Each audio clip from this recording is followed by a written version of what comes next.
The impedance of the box below is 5 +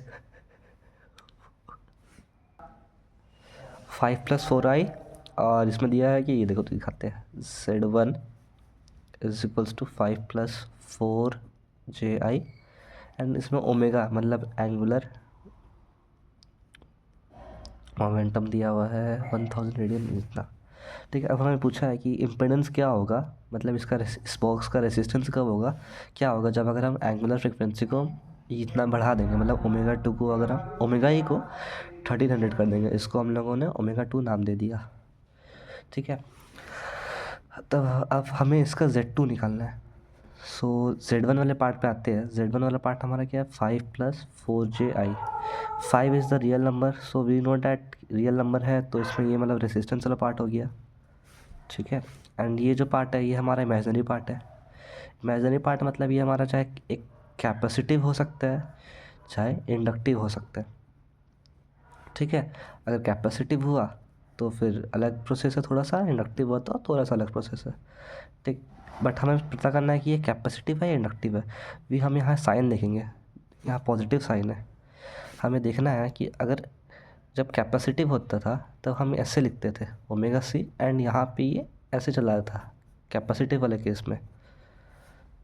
ठीक है, but वही अगर अगर एक्स एल मतलब कि ये एक्स सी, ये एक्स एल ओमेगा एल रहता था, मतलब ओमेगा एल जे। ठीक है, तो यहाँ पे ये क्या था, ये पॉजिटिव था, तो यहाँ भी ये पॉजिटिव है, यहाँ पे नेगेटिव था। अगर यहाँ पे माइनस साइन रहता तो ये कैपेसिटिव वाला पार्ट होता, एंड यहाँ पॉजिटिव साइन है मतलब ये है। तो हम लिख सकते हैं x L is omega L J. ठीक है, एल लिखते हैं या आई लिखते हैं, आई नहीं लिखते हैं, एल ही लिखते हैं मेन। ठीक, सो एक्स एल हमारे यहाँ क्या दिया है, 4। ओमेगा क्या है हमारा 1000। ओमेगा मतलब इस केस के लिए कंसिडर कर रहे हैं ना, तो ओमेगा है 1000। एंड यहाँ पे एल दिया नहीं है तो एल निकाल लेंगे, तो एल आ गया अपना 0.004। ठीक, अब आते हैं पार्ट 2 पे। हमें Z2 बोला है, तो अगर हम एंगुलर फ्रिक्वेंसी को कुछ भी चेंज करते हैं तब तो रेसिस्टेंस पे कुछ असर पड़ता नहीं है, वो तो रियल पार्ट ही रहेगा। तो Z2 का हमारा रियल पार्ट ही रह गया। जो जो होगा इमेजिनरी पार्ट में दिक्कत होगा, तो इमेजिनरी पार्ट यहाँ भी क्या होगा, एक्सएल ही होगा। तो XL is equals to omega 2, जो इस पर नया ओमेगा है। और सर्किट में तो इंडक्टर जो है पुरानी वाला वैल्यू ही है इंडक्टर का। ठीक है, तो ओमेगा 2 इज 1300 इंटू 0.004। ये हटा देंगे, एक दो कट गया, मतलब ये कट गया।